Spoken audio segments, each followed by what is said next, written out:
बिस्मिल्लाहिर्रहमानिर्रहीम। अस्सलाम वालेकुम। मदीना के अंदर एक नौजवान था, भला का हसीन, दोशीज़ाएं उसके हुस्न पर बेपनाह लट्टू थीं।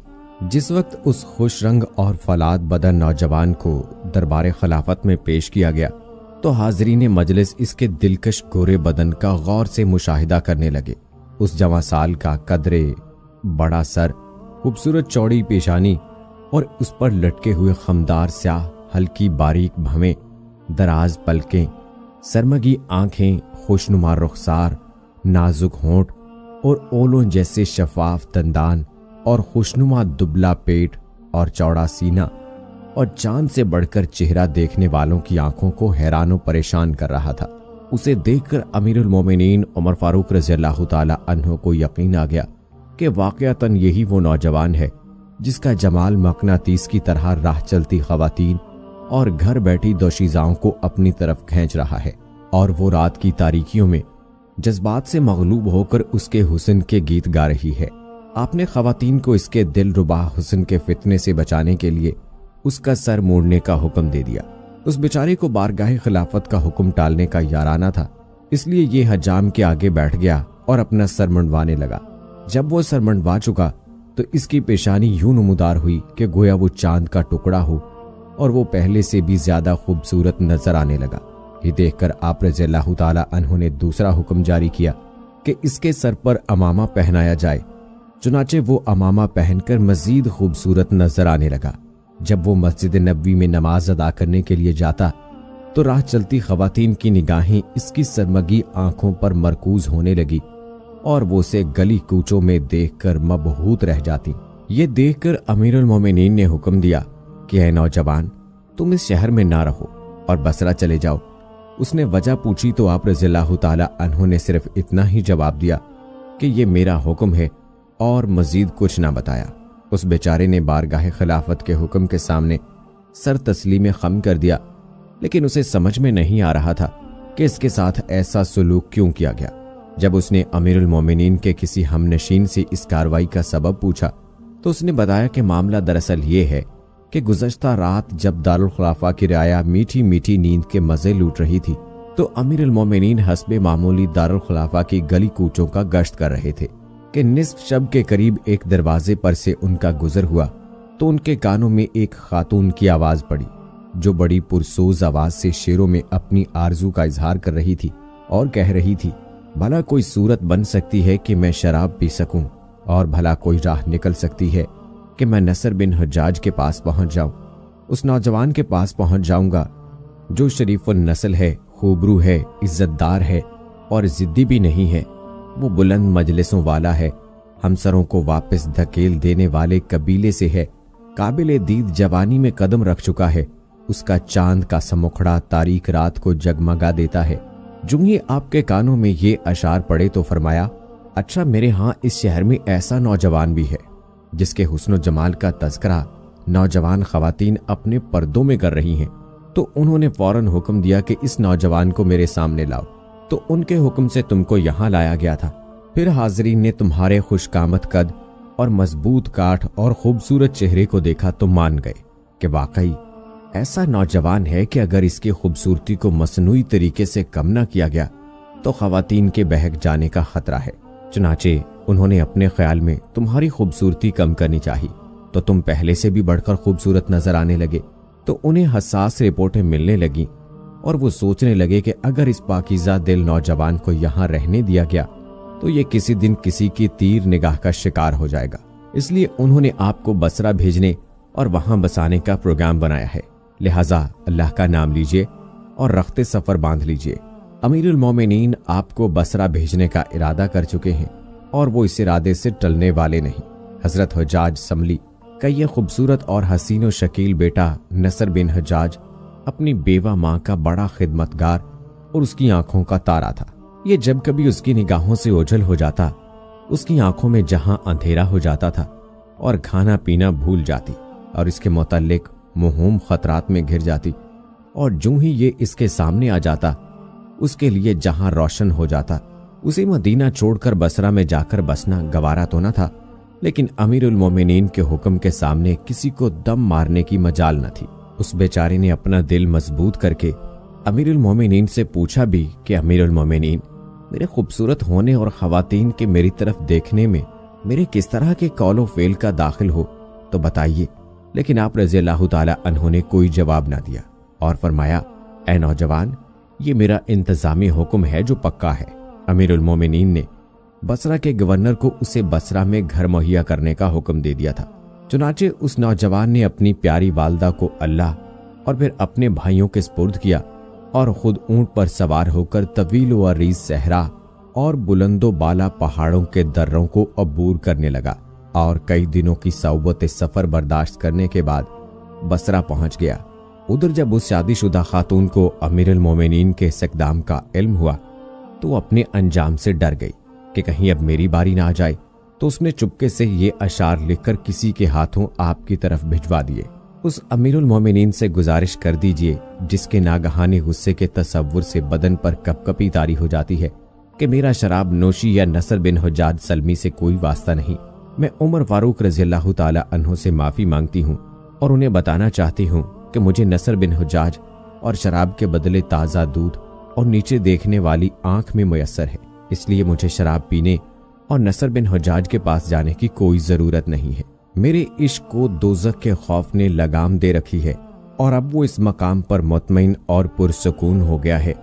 जिस उमंग और आरज़ू को पूरा करने का एहतमाम ना किया गया हो उसे जुर्म करार नहीं दिया जा सकता। और फिर लोग अपनी तमन्नाओं में सच्चे भी होते हैं और स्याहकार भी, लिहाजा आप गैर यकीनी बात को यकीनी बात का दर्जा न दें, क्योंकि गुनाह की माफ़ी मांगने वाले की राह ही सही है।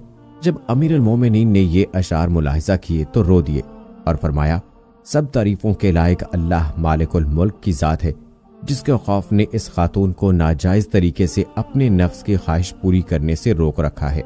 नसर बिन हुज्जाज सलमी के बसरा में रहाइश पजीर होने के बाद उसकी वालदा उसकी जुदाई के गम में निढाल हो गई, क्योंकि उसके इताअतशुआर बेटे ने उसे ज़रूरियात ज़िंदगी से माला माल कर रखा था और अपने वालिद हुज्जाज की वफात के बाद उसे किसी चीज़ की कमी न आने दी थी। अब उसे कमी थी तो सिर्फ अपने लख्ते जिगर के दीदार की कमी थी, जो किसी जुर्म के बगैर ही मदीना बदर कर दिया गया था। बुढ़ापे में मदीना मुनव्वरा को छोड़ना भी नहीं चाहती थी और ना ही उसमें बेटे को बज़ोरे बाजू वापस लाने की हिम्मत थी। अलबत्ता एक दिन उसने जुरत करके अमीरुल मोमिनीन को मस्जिद में जाते हुए रास्ते में जा लिया और कहा, ऐ अमीरुल मोमिनीन, मैं रोज़े क़यामत अल्लाह के सामने दो जानू होकर आपके साथ झगड़ूंगी। आप तो अपने आसिम और अब्दुल्ला के दरमियान सोते हैं, जबकि मेरे और मेरे नूरे नज़र के दरमियान वसीओ अरीज सहरा और संगलाख कोहिस्तान मौजूद है। अमीरुल मोमिनीन ने फरमाया, ऐ नसर बिन हुज्जाज की माँ, नौजवान पर्दा नशीन ख़वातीन अपने पर्दों में आसिम और अब्दुल्ला के गीत नहीं गाती, जबकि उन्होंने तेरे साहबजादे के हुस्न जमाल के गीत अपने पर्दों में भी गाने शुरू कर दिए हैं। ये सुनकर वो बूढ़ी खातून सब्र के घूंट पीती हुई वापस मुड़ गई और अमीरुल मोमिनीन नमाज पढ़ने में मशगूल हो गए। इस अरसे में नसर बिन हुज्जाज सलमी को अपनी बूढ़ी वालदा और मदीना मुनव्वरा के साथियों की याद सताने लगी। चुनाचे उसने अमीरुल मोमिनीन से मदीना मुनव्वरा में हाजिरी की इजाज़त तलब करने का प्रोग्राम बनाया और अपनी दरख्वास्त को अशार की सूरत में लिखना शुरू कर दिया। इत्तफाक से उन दिनों हजरत उतबा बिन गज़वान अमीरुल मोमिनीन का कोई पैगाम लेकर बसरा तशरीफ ले आए और वो अपना काम मुकम्मल करके वापस मदीना रवाना होने लगे तो उनकी मनादी ने आवाज़ लगाई कि जो कोई मदीना मुनव्वरा डाक भेजना चाहे वो जल्द अज जल्द अपनी डाक हमारे हवाले कर दे। नसर बिन हुज्जाज ने इस मौके को गनीमत जानकर अपनी दरख्वास्त लफाफे में बंद करके उनके हवाले कर दी। चंद दिनों बाद वो डाक मदीना मुनव्वरा पहुंच गई। जब अमीरुल मोमिनीन ने अपनी डाक खोली तो उसमें सलाम मसनून के बाद बेकसूर जिला वतन नसर बिन हुज्जाज के ये अशार नजर पड़े। ऐ अमीरुल मोमिनीन, आपने मुझे बेतौकीर करके मदीना मुनव्वरा और दोस्तों में रहने से महरूम कर दिया है। ऐसा करना आपके लिए जायज ना था। मेरे मुतालिक आपका तसव्वुर महज गुमान ही है। हकीकत यह है कि मैं बेकसूर हूँ और बाज गुमानों की तस्दीक करना भी गुनाह है। महज इस बिना पर कि सतवां नाक वाली एक शब अपनी आरजू का इजहार कर बैठी, हालांकि औरतों के बाज ख्वाहिशात के महज तावन तसव्वुर की जाती है। आपने मेरे मुतालिक ऐसी बात मुतसव्वर कर ली जिसके बाद में किसी मजलिस में बात करने काबिल न रहा और मैं बगैर किसी तोहमत के जिला वतन कर दिया गया। हालांकि मेरा हरमैन में क़याम हुआ करता था اور مجھے میرا مرتبہ و مقام اس کی آرزو کی تکمیل کرنے سے روکتا ہے، اور پھر میرے بزرگ کس قدر سچے عزت دار تھے اور اسے اس کی نماز اور روزہ اور قومی شرافت بری آرزو کی تکمیل سے روکتی ہے۔ ہماری یہ دونوں حالتیں ہمارے کسی طرح کے ممکنہ ارتکاب گناہ میں حائل ہیں، تو کیا آپ مجھے لوٹنے کی اجازت دیتے ہیں؟ امیر المومنین نے یہ پڑھ کر فرمایا کہ میری امارت میں تو ایسا نہیں ہو سکتا۔ امیر المومنین پر اللہ رحم فرمائے، آپ اپنے خیال اور تصور میں بالکل سچے تھے۔ یہ نوجوان بھی کسی نہ کسی دن کسی نیلم پری کی زلف گراہ گیر کا شکار ہو سکتا ہے۔ اس اجمال کی تفصیل یہ ہے کہ جب یہ نوجوان مستقل طور پر بصرہ میں رہنے لگا تو اس نے شہر کے عامل ڈپٹی کمشنر مجاشہ بن مسعود سلمہ کے دفتر میں آنا جانا شروع کر دیا۔ اس نے اسے اپنی برادری کا برخوردار سمجھ کر اپنے گھر لے جانا شروع کر دیا۔ چنانچہ یہ کچھ عرصے تک ان کے ساتھ اس کے گھر میں جاتا اور ان کے ساتھ واپس آ جاتا۔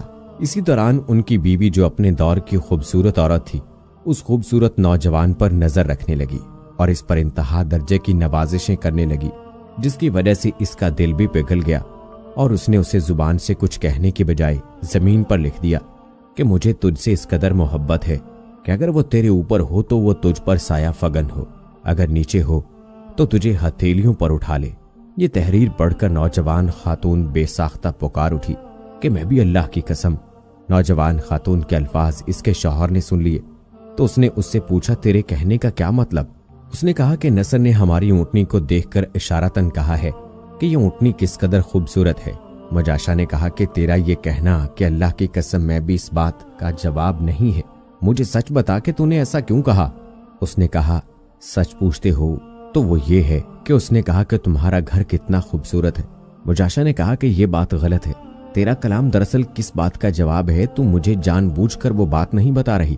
اسی دوران اس کی نگاہ زمین پر لکھی ہوئی عبارت پر پڑی تو اس کے دل میں خیال آیا کہ شاید میری بیوی کے الفاظ اس تحریر کا ہی جواب ہوں۔ اس نے تحریر پر ایک بڑا سا مٹی کا برتن الٹا کر کے رکھوا دیا اور نصر کے جانے کے بعد اسے اپنے سیکریٹری سے پڑھوایا تو پتہ چل گیا کہ اس کی بیوی کا کلام دراصل اسی بات کا جواب ہے۔ جب نصر بن حجاج کو اپنے اس معاملے کے افشاں ہونے کا علم ہوا تو مارے شرم کے زمین میں گڑ گیا اور اسے اپنی اس حرکت پر اتنا افسوس ہوا کہ اس سے بستر سے اٹھنے کا یارہ نہ رہا اور لاغر ہو کر چوزے ہو گیا۔ جب مجاشہ بن مسعود کو اس کی حالت کا پتہ چلا تو اس نے اپنی بیوی سے کہا کہ اب جا اور میرے بیمار برخوردار کو اپنے سینے کے سہارے بٹھا کر اپنے ہاتھ سے کھانا کھلا، شاید کہ اسی طرح اس کی صحت بحال ہو جائے۔ اس کی بیوی نے یہ مطالبہ پورا کرنے سے جواب دے دیا، لیکن مجاشہ بن مسعود بطور شوہر ہونے کے بھی اس بات کا اصرار کیا تو وہ مان گئی اور اسے کھانا کھلا کر واپس آ گئی۔ بعد ازاں مجاشہ نے حضرت ابو موسیٰ اشعری گورنر کوفہ سے اس بات کا تذکرہ کیا تو انہوں نے کہا بس اسی وجہ سے امیر المومنین نے اسی مدینہ منورہ سے بصرہ بھجوایا تھا۔ چنانچہ انہوں نے نصر بن حجاج کو بصرہ بھجوا دیا جہاں حضرت عثمان بن ابی العاص تقفی گورنر تھے۔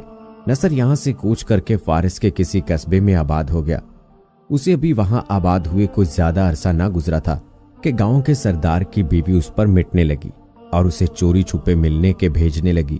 جب اس بات کا علم گورنر فارس کا ہوا تو انہوں نے نصر بن حجاج سلمی کو اپنے ہاں بلایا اور اپنی تشویش سے آگاہ کیا اور ساتھ ہی اسے یہاں سے چلے جانے کا مشورہ دے دیا۔ اس نے کہا کہ اگر میں ارض اسلام میں کسی جگہ بھی نہیں رہ سکتا اور آپ لوگ مجھے کہیں بھی سکون سے ٹھہرنے نہیں دیتے تو میں کہاں جاؤں؟ اللہ کی قسم اگر آپ نے ایسا کیا تو میں مشرقوں کی سرزمین میں رہنے پر مجبور ہو جاؤں گا، ورنہ میرا کوئی قصور بتایا جائے۔ جب حضرت عثمان نے یہ صورتحال امیر المومنین کو لکھ کر بھیجی تو انہوں نے نصر بن حجاج کو وہاں سے جلا وطن کرنے سے منع کر دیا اور حکم دیا کہ اسے گھر سے مسجد اور مسجد سے گھر میں آنے جانے تک محدود کر دیا جائے اور اسے زیادہ عرصے مسجد میں گزارنے دیا جائے تاکہ نہ یہ باہر نکلے اور نہ ہی کوئی فتنہ کھڑا ہو۔ چنانچہ یہ نوجوان خلافت فاروقی تک فارس میں ہی جلا وطن رہا اور اس دور میں اس کی کڑی نگرانی ہوتی رہی۔ جب عمر مومنین شہید ہوئے اور اس کے سر اور داڑھی کے بال سفید ہونا شروع ہو گئے تو یہ واپس مدینہ چلے آیا اور آزادی سے ایمان اور تقوی کی زندگی بسر کرنے لگا۔